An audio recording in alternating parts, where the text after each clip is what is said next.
दोस्तों इस वीडियो में हम बात करेंगे एसएससी CHSL का जो फॉर्म निकला हुआ है उसमें दिव्यांगजन कैसे अप्लाई करें। ये 12th लेवल का फॉर्म है और हम इसमें बहुत अच्छे से आपको बताएंगे। आप फ्रेशर हैं या आप पुराने कैंडिडेट हैं, दोनों को ही आराम से बताऊंगा किस तरीके से फॉर्म फिल करना है। इसमें जो दिव्यांग भाई बहन से रिलेटेड बातें हैं, जैसे 7.1 वाला ऑप्शन किसे यूज़ करना है, किसे यस करना है, किसे नो करना है, 7.2 वाला किसे चूज़ करना है और 7.3 वाला ऑप्शन किसे चूज़ करना है, किसे नहीं करना है, ये सारी बातें स्क्राइबर से रिलेटेड भी जो दिक्कत है वो भी इसी में बात करेंगे।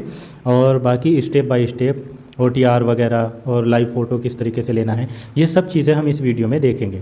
बाकी CHSL से रिलेटेड कितनी पोस्ट है, क्या सब कुछ है, वो मैंने डिटेल वीडियो बना दी है, पहले उस वीडियो को ज़रूर देख लो। उसमें मैंने बहुत अच्छे से दिव्यांगजनों से रिलेटेड सब बातें समझा दी है। आज की वीडियो में बस हम सिर्फ देखेंगे कि ये फॉर्म किस तरीके से फिल करना है। देखो दोस्तों, इस लिंक को मैं अपनी वीडियो के डिस्क्रिप्शन में दे दूंगा, इसका लिंक, वहाँ पर आप जाएंगे या सरकारी रिज़ल्ट पर आप जाएंगे और सीधा आप यहाँ पर नीचे आपको दिख रहा होगा रजिस्टर नाउ, यहाँ पे देखो इस वाले ऑप्शन पर क्लिक करेंगे। क्लिक करते ही आपके सामने इस तरीके का इंटरफेस आ जाएगा। अब आप थोड़ा नीचे आएंगे और यहाँ पर कंटिन्यू पर क्लिक करेंगे। क्लिक करते ही आपके सामने वन टाइम रजिस्ट्रेशन के लिए पूरी एप्लीकेशन फॉर्म आ जाएगा।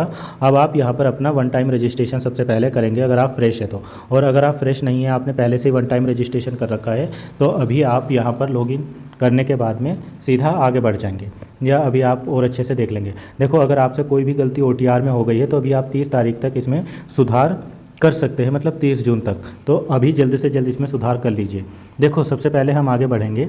अगर हमने कोई भी फॉर्म फिल नहीं किया है, अभी OTR नहीं किया है, तो यहाँ पर पूछ रहा है do you have Aadhaar card, तो आप इसमें आधार कार्ड देना ज़रूरी है आपके लिए। ज़रूर, अगर आप आधार कार्ड नहीं देंगे, यहाँ पर आप नो कर देंगे, तो आपको पता है बहुत सारी यहाँ पर जैसे डेट ऑफ बर्थ के लिए अलग प्रूफ मांगा गया है और कई सारी बातों के लिए यहाँ ID प्रूफ के लिए अलग अलग देखो बहुत सारे डॉक्यूमेंट्स मांगे गए। इसमें काफ़ी दिक्कत होती है, इसलिए अगर आपके पास में आधार है तो आप यहाँ पर यस पर क्लिक कर देंगे और यहाँ पर अपना आधार नंबर फिल करेंगे। यहाँ पर आधार नंबर फिल करते ही उसको फिर वेरीफाई कर देंगे। वेरीफाई करने के बाद में आप यहाँ पर चेक बॉक्स पर क्लिक करेंगे और सेंड OTP पर क्लिक करेंगे। इस तरीके का बॉक्स आपके सामने आएगा। यहाँ पर आपके मोबाइल नंबर पर जो OTP गया है उसको यहाँ पर फिल करेंगे और वेरीफाई OTP पर क्लिक कर देंगे। इसके बाद आप यहाँ पर अपना नेम लिखेंगे जो हाई स्कूल की मार्कशीट पर लिखा हुआ है, बिल्कुल सही। फिर आप थोड़ा और नीचे आएंगे, यहाँ पर उसको वेरीफाई कर देंगे। फिर अगर आप कभी नाम अपना चेंज वगैरह करना चाहते हैं तो यस पर क्लिक करेंगे, वरना इसको नो रहने देंगे। यहाँ पर आएंगे, अपना जेंडर चूज़ करेंगे, आप मेल है फीमेल है, और मेल फीमेल जो भी है या ट्रांसजेंडर, उसको वेरीफाई कर देंगे। थोड़ा और नीचे आएंगे तो अपनी डेट ऑफ बर्थ यहाँ पर चूज़ करेंगे, जो भी आपकी डेट ऑफ बर्थ है उसको चूज़ कर लेंगे, वेरीफाई कर देंगे। फिर अपने पापा का नाम यहाँ पर फिल करेंगे, वेरीफाई कर देंगे। मदर्स का नाम लिखेंगे, वेरीफाई कर देंगे। और आपने अपना हाई स्कूल किस बोर्ड से किया है यहाँ पर देख लेंगे, सब अच्छे से। जिस बोर्ड से भी किया होगा उसको सिलेक्ट कर लेंगे। अगर आपके बोर्ड का नाम नहीं मिल रहा है तो अदर करके भी कर सकते हैं। फिर अपने बोर्ड को यहाँ पर वेरीफाई भी कर देंगे। वेरीफाई करने के बाद में हाई स्कूल का अपना रोल नंबर यहाँ पर फिल करेंगे और फिल करने के बाद में इसको वेरीफाई भी कर देंगे। किस ईयर में आपने हाई स्कूल पास किया है वो यहाँ पर फिल कर देंगे, उसको वेरीफाई भी कर देंगे। वेरीफाई करने के बाद में आपकी हाईएस्ट क्वालिफ़िकेशन क्या है, मतलब आपके पास में इंटर है, इंटर तो देखो होनी चाहिए, इंटर लेवल की वैकेंसी है, या उसके अलावा आपके पास में हाईएस्ट क्वालिफिकेशन में डिप्लोमा है, ग्रेजुएशन है, पोस्ट ग्रेजुएशन है, जो भी है उसको अप्लाई कर देंगे। यहाँ पर वेरीफाई कर देंगे। वेरीफाई करने के बाद में अपना मोबाइल नंबर यहाँ पर फिल करेंगे। मोबाइल नंबर यहाँ पर फिल करते ही आपको यहाँ पर कहेगा कि सेंड OTP पर क्लिक करेंगे। आपके मोबाइल नंबर पर OTP जाएगा, उसको यहाँ पर फिल करके वैलिडेट का ऑप्शन आ जाएगा, वैलिडेट पर क्लिक कर देंगे। इसी तरीके से ईमेल ID अपनी डालेंगे, सेंड OTP करेंगे, OTP आपकी ईमेल पर जाएगा और यहाँ पर OTP का बॉक्स आ जाएगा डालने के लिए, उसमें फिल करेंगे। फिल करने के बाद में वैलिडेट कर देंगे और उसके बाद में नीचे आएंगे और यहाँ पर सेव एंड नेक्स्ट पर क्लिक कर देंगे। दोस्तों, सेव एंड नेक्स्ट पर क्लिक करते ही आपका OTR नंबर यहाँ पर दिखा देगा। आप थोड़ा सा और नीचे आएंगे और यहाँ पर जो कंटिन्यू का ऑप्शन दिख रहा है इस पर क्लिक करेंगे। दोस्तों, कंटिन्यू पर क्लिक करते ही आपकी ईमेल ID या मोबाइल नंबर पर एक पासवर्ड गया होगा, उसको यहाँ पर फिल करेंगे। फिर आप एक नया पासवर्ड बना लेंगे, उसमें लोअर लेटर्स, कैपिटल लेटर्स और कोई नंबर और स्पेशल कैरेक्टर होना चाहिए, मतलब मजबूत पासवर्ड आपका होना चाहिए। इसके बाद आप नीचे आएंगे, नीचे उसको जो आपने पासवर्ड बनाया है उसको कंफर्म कर देंगे। थोड़ा और नीचे आएंगे तो आपसे यहाँ पर सिक्योरिटी क्वेश्चन पूछा जाएगा, ये इसलिए ताकि आप अपना पासवर्ड भूल जाए तो उसको रिकवर करने के लिए आपको जो इजी लगे वो सेलेक्ट कर लेना और उसका आंसर यहाँ पर दे देना। इसी तरीके से दूसरे वाले क्वेश्चन को सेलेक्ट कर लेना और उसका आंसर यहाँ दे देना। फिर आप थोड़ा नीचे आना और यहाँ पर सेव एंड नेक्स्ट पर क्लिक कर देना। सेव एंड नेक्स्ट पर क्लिक करते ही अब आपसे एडिशनल क्वालिफिकेशन यहाँ पर डिटेल पूछी जाएगी। यहाँ पर जैसे आपकी कैटेगरी क्या है, आप जनरल है, ओबीसी, एससी, एसटी, ईडब्ल्यूएस जो भी है वो यहाँ पर सेलेक्ट कर लेंगे। नेशनलिटी अपनी इंडिया कर देंगे। थोड़ा नीचे आएंगे, अब आपको यहाँ पर ये दिख रहा होगा कि विजिबल आइडेंटिफिकेशन मार्क्स, मतलब आपके शरीर पर कोई कटे फिटे का निशान हो या तिल वगैरह हो तो यहाँ पर इसको लिख देंगे जो भी है। जैसे आपके गर्दन पे मोल है तो मोल ऑन नोज़ ऐसे कर देंगे। फिर सबसे ज़रूरी ऑप्शन आता है आपके सामने डिसेबिलिटी। ये पूछ रहा है are you person with benchmark disability, तो अगर आप नॉर्मल है तो यहाँ पर नो कर देंगे, कोई दिक्कत ही नहीं। और अगर आप हैंडीकैप है तो आप इसको यहाँ पर यस करेंगे। यस करते ही आपके सामने ऑप्शन आएगा क्या आप वीएच कैंडिडेट हैं, तो अगर आप दृष्टिबाधित है या लो विज़न है तो ये वाला ऑप्शन सेलेक्ट करेंगे। फिर पूछेगा क्या आप एचएच कैंडिडेट हैं, मतलब आप हार्ड ऑफ हियरिंग है या डेफ है तो ये वाला ऑप्शन यहाँ पर चूज़ करेंगे। फिर आपसे पूछेगा अगला ऑप्शन कि क्या आप ओएच है, ओएच की लोकोमोटर डिसेबल्ड, और इसमें CP, leprosy, down, acid attack victim या मस्कुलर डिस्ट्रोफी, ये सारी की सारी डिसेबिलिटी ओएच कैटेगरी में आ जाएगी। तो आप यहाँ पर अगर आप इनमें से कोई सी भी डिसेबिलिटी है, OA है, BL है, BA है, जो भी है वो सब कैटेगरी वाले ये OH वाला ऑप्शन चूज़ कर लेंगे। इनके अलावा अगर किसी में ऑटिज़म है या इंटेलेक्चुअल डिसेबिलिटी है, स्पेसिफिक लर्निंग डिसेबिलिटी है, मेंटल इलनेस है, मल्टीपल डिसेबिलिटी है, तो वो सब अदर का ऑप्शन चूज़ करेंगे। आप अपना यहाँ पर डिसेबिलिटी सर्टिफिकेट नंबर मतलब UDID नंबर भी फिल कर देंगे। फिर आपको अपना परमानेंट एड्रेस, अपने विलेज का नाम, स्टेट, डिस्ट्रिक्ट, पिन कोड ये दे देंगे। और अगर आपका प्रेजेंट और परमानेंट सेम है तो आप यहाँ पर यस पर क्लिक कर देंगे तो आपका ये यहाँ पर आ जाएगा। अगर अलग अलग है तो अलग अलग लिख देंगे। फिर उसके बाद में आप थोड़ा नीचे आएंगे और यहाँ पर सेव एंड नेक्स्ट पर क्लिक करेंगे। सेव एंड नेक्स्ट पर क्लिक करते ही इस तरीके का विंडो आपके सामने आ जाएगी वन टाइम रजिस्ट्रेशन की। आप यहाँ पर क्लिक करेंगे और अगर कुछ गड़बड़ है तो मतलब देखना चाहते हैं आप, एक बार वेरीफाई करना चाहते हैं तो यहाँ पर प्रीव्यू OTR पर क्लिक कर देंगे। वरना अगर आपको पता है कि आपका सब कुछ सही है तो सीधा सीधा डिक्लेयर पर क्लिक कर देंगे। डिक्लेयर पर क्लिक करते ही आपका वन टाइम रजिस्ट्रेशन कंप्लीट हो जाएगा, आपको आपका OTR नंबर मिल जाएगा। अब आप दोबारा से इसी साइट पर रिडायरेक्ट हो जाएंगे, या अगर नहीं होते तो आप अपने आप से यहाँ पर आ जाएंगे लॉगिन वाली साइट पर। अब जितने भी पुराने डिसेबल्ड भाई बहन हैं या जो नए थे फ्रेशर, उन्होंने अभी अभी OTR किया जैसे मैंने आपको बताया, फिर अपना OTR नंबर जो आपको मिला है वो रजिस्ट्रेशन नंबर यहाँ पर फिल करेंगे। और आपने जो अभी पासवर्ड बनाया था या आप पुराने हैं तो आपको अपना पासवर्ड पता होगा, अगर आप भूल गए हैं तो फॉरगेट पासवर्ड कर सकते हैं। ठीक है, यहाँ पर अपना पासवर्ड फिल करेंगे। फिर ये कैप्चा जो है इस कैप्चा को यहाँ पर फिल करेंगे और फिर उसके बाद में लॉगिन पर क्लिक कर देंगे। दोस्तों लॉगिन पर क्लिक करते ही आपकी पूरी डिटेल, आपके पापा का नाम, मम्मी का नाम, आपका नाम, सब कुछ यहाँ पर दिखा देगा। अब आप थोड़ा नीचे आएंगे, यहाँ पर करंट में जितनी भी वैकेंसी SSC के थ्रू चल रही होगी वो आपको यहाँ पर सब दिखा देगा। आप जिसमें भी अप्लाई करना चाहते हैं उसमें अप्लाई कर सकते हैं। अभी हम जो CHSL की पोस्ट अभी आई है उसका फॉर्म अप्लाई कर रहे हैं। तो ये देखो लिखा है कंबाइंड हायर सेकेंडरी लेवल, यहाँ पर आएंगे थोड़ा नीचे अप्लाई लिखा है, ये देखो इस वाले अप्लाई वाले ऑप्शन पर क्लिक कर देंगे। अब यहाँ पर आपको कुछ इंस्ट्रक्शन दिखाई देंगे, कुछ नहीं करना है, आपको सीधा फिल फॉर्म पर क्लिक कर देना है। फिल फॉर्म पर क्लिक करते ही आपकी पूरी डिटेल यहाँ पर दिखा देगा। आप सीधा नीचे आएंगे, यहाँ पर कुछ भी चेंज नहीं करना है, ना होगा, बस आप डायरेक्ट नीचे आएंगे और यहाँ पर आपको नेक्स्ट का ऑप्शन दिखेगा, नेक्स्ट पर क्लिक करेंगे। यहाँ पर ओके पर क्लिक करेंगे। ओके पर क्लिक करते ही आपके सामने अगला स्टेप ओपन हो जाएगा। अब आपसे पूछ रहा है हाईएस्ट एजुकेशन क्वालिफिकेशन क्या है। आप यहाँ पर सेलेक्ट कर लेंगे जो भी आपकी हाईएस्ट क्वालिफिकेशन है। मान लीजिए मैंने यहाँ पर अभी पोस्ट ग्रेजुएट कर लिया, कोई ग्रेजुएशन होगा, कोई अभी 12th ही होगा, वो सेलेक्ट कर सकता है। उसके बाद में क्वालिफाइंग एजुकेशन क्वालिफ़िकेशन क्या है, तो यहाँ पर केवल ये 12th के बेस पर वैकेंसी निकली हुई है तो हम यहाँ पर 12th यहाँ पर सेलेक्ट कर लेंगे, 12th स्टैंडर्ड। ठीक है, या कोई इसके इक्वेलेंट है तो इसको सेलेक्ट कर लेंगे। इसमें आपको परेशान नहीं होना, अगर आपके पास में केवल 12th है तो 12th कर लेंगे, या अगर आपने 12th के साथ में कोई इक्वेलेंट किया है, 12th नहीं किया उसके इक्वेलेंट कुछ किया है तो उस वाले ऑप्शन को चूज़ करेंगे। मोस्टली यहाँ पर 12th चूज़ कर लेंगे। फिर आपका 12th कब हुआ है, पास्ट है या अपेयरिंग में है, ये बता देंगे। अगर अपेयरिंग है तो यहाँ पर अपेयरिंग पर क्लिक करेंगे, वरना यहाँ पर पास्ट पर क्लिक करेंगे। अगर आप अपेयरिंग पर क्लिक करेंगे तो ये पूछेगा कब मतलब कंप्लीट होगा, तो 2025 में ही होना चाहिए।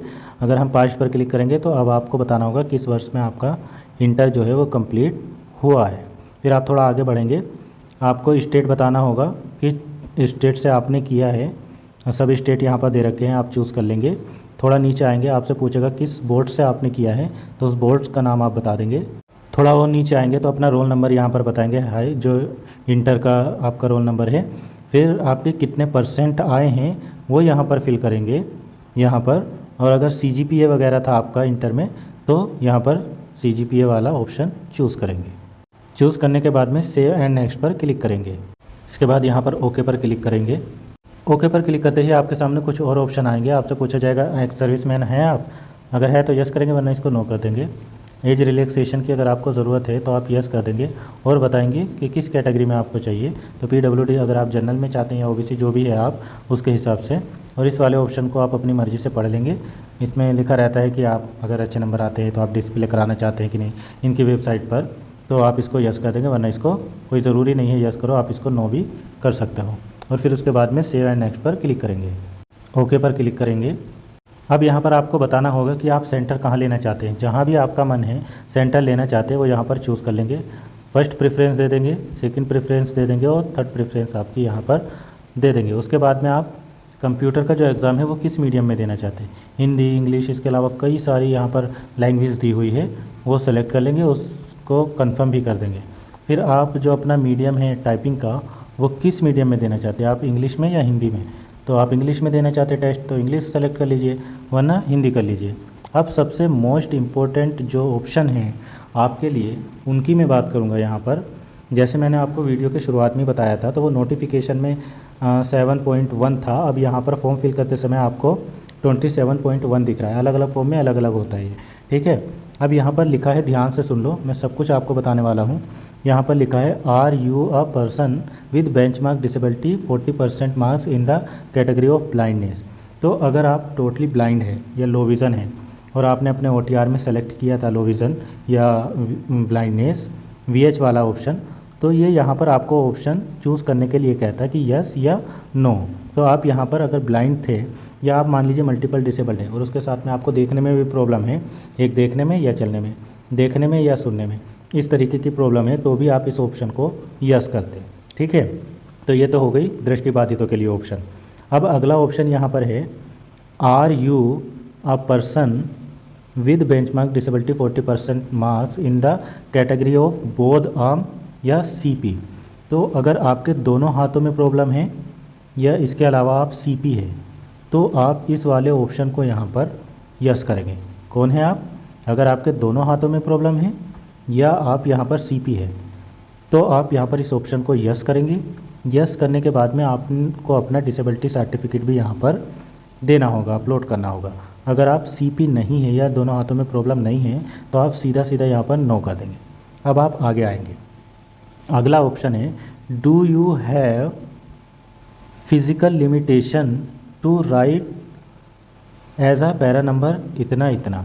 तो देखो, अगर आपको लिखने में दिक्कत है, मतलब आपके दोनों हाथों में प्रॉब्लम वालों के लिए तो ऊपर हो गया, CP वालों के लिए भी ना, तो आपके दोनों हाथों में प्रॉब्लम है ना आप CP है, लेकिन फिर भी आपको लिखने में दिक्कत है ना। आप लिख तो लेते हैं, राइटर की तो ज़रूरत आपको नहीं है, पर आपको लिखने में टाइम लगता है या एग्ज़ाम करने में टाइम लगता है। आपके हाथ कप कपाते हैं या सही से फिट नहीं बैठते हैं या इसके अलावा और कोई आपको दिक्कत है, तो इस तरीके के जितने भी लोग हैं और वो लोग चाहते हैं कि यहाँ पर उनको टाइम एक्स्ट्रा मिल जाए, तो उनको यहाँ पर ये वाला ऑप्शन यस करना होगा अगर आप टाइम चाहते हैं तो। लेकिन उसके लिए आपको ये याद रखना कि आपको एनेक्सर 1 उन लोगों को बनवाना होगा जो दोनों हाथों में प्रॉब्लम और CP के अलावा डिसेबल्ड है, और एनेक्सर 1A उन लोगों को बनवाना होगा जो 40% से कम वाले हैं, तब भी उनको लिखने में दिक्कत है और वो टाइम चाहते हैं, राइटर नहीं चाहते लेकिन टाइम चाहते हैं।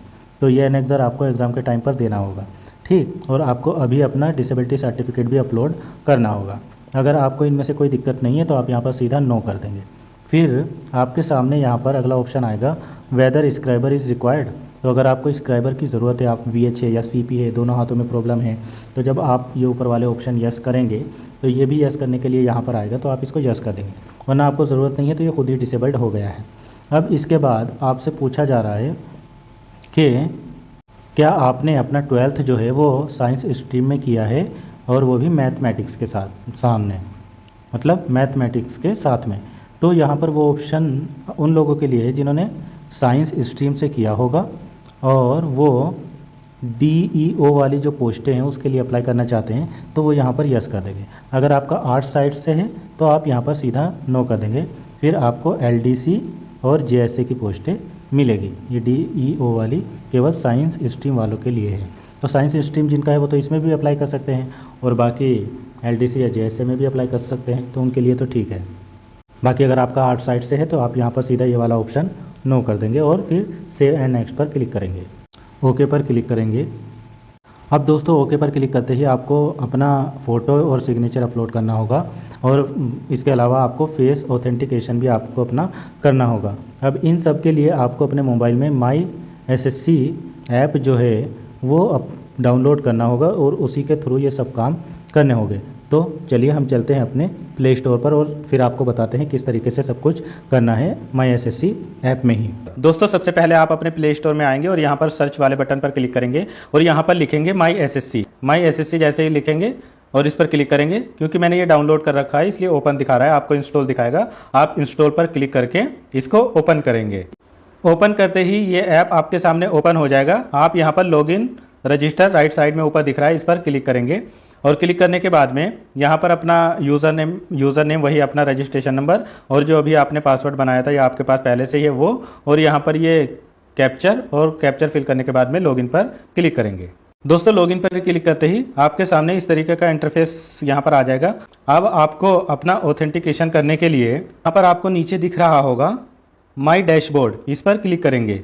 इसके बाद में आपको यहाँ पर दिखेगा माई एप्लीकेशन, इस पर क्लिक करेंगे, कंटिन्यू पर क्लिक कर देंगे, सेव एंड नेक्स्ट करते रहेंगे। अब यहाँ पर जब आप सेव एंड नेक्स्ट कर देंगे सब कुछ, आधार ऑथेंटिकेशन वेरिफिकेशन होना है, ये भी देखो पेंडिंग है। अब आप यहाँ पर अपनी कंसेंट देंगे, इसको चेक करेंगे और आधार फेस ऑथेंटिकेशन पर क्लिक करेंगे। दोस्तों आधार फेस ऑथेंटिकेशन पर क्लिक करते ही आपके सामने इस तरीके का ये कैमरा आ जाएगा। आप इसमें सीधे बैठेंगे, ऐसी जगह पर बैठेंगे बैकग्राउंड में कुछ भी ना हो और अच्छी दीवार भी अच्छी हो, सफ़ेद हो या सफ़ेद कपड़ा लगा हो, और इसके सामने अपना फेस करेंगे। एक बात और याद रखना, इस गोल फ्रेम में आपका अगर फेस अच्छे से नहीं आ रहा होगा तो आप थोड़ा दूर करना और फेस पूरा आना चाहिए, और अगर नहीं ले रहा होगा बार बार तो आप आंखों को थोड़ा ब्लिंक करना तो वो ले लेगा। फिर उसके बाद में जब आपका हो जाएगा तो सक्सेसफुल लिख के आ जाएगा, फिर सेव एंड नेक्स्ट पर क्लिक कर देंगे, फिर ओके पर क्लिक कर देंगे। देखो मैंने सेव एंड नेक्स्ट पर क्लिक किया और फिर मैंने प्रीवियस किया तो यहाँ पर देखो सक्सेसफुल लिख के आ गया। अब आप आगे बढ़ेंगे, फिर से सेव एंड नेक्स्ट पर क्लिक करेंगे और अब आपको फिर से कैप्चर लाइव फ़ोटो, यहाँ पर आपको एक बार और लाइव फ़ोटो यहाँ पर कैप्चर करना होगा।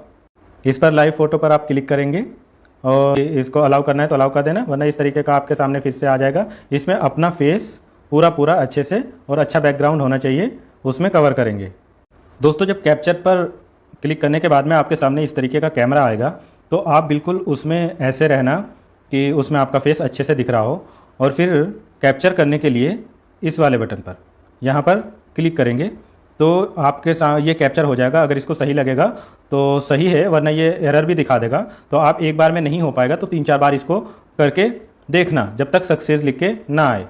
देखो कई बार आपके सामने इस तरीके का एरर आ सकता है कि आप कैमरे से बहुत करीब है या आपकी आंखें बंद है या कृपया थोड़ा दूर हो जाए, इस तरीके के आते रहेंगे। फिर जब सक्सेस हो जाएगा ये तो देखो इस तरीके का लिखकर आ जाएगा कि सक्सेसफुल फोटो अपलोड सक्सेसफुली, बस आप ओके पर क्लिक कर देंगे। देखो जब सक्सेसफुल कैप्चर हो जाएगा तो उसके बाद में यहाँ पर फोटो आपका दिखा देगा। अगर आपको लगता है कि ये कुछ गड़बड़ है तो दोबारा से भी आप इसको कैप्चर कर सकते हैं।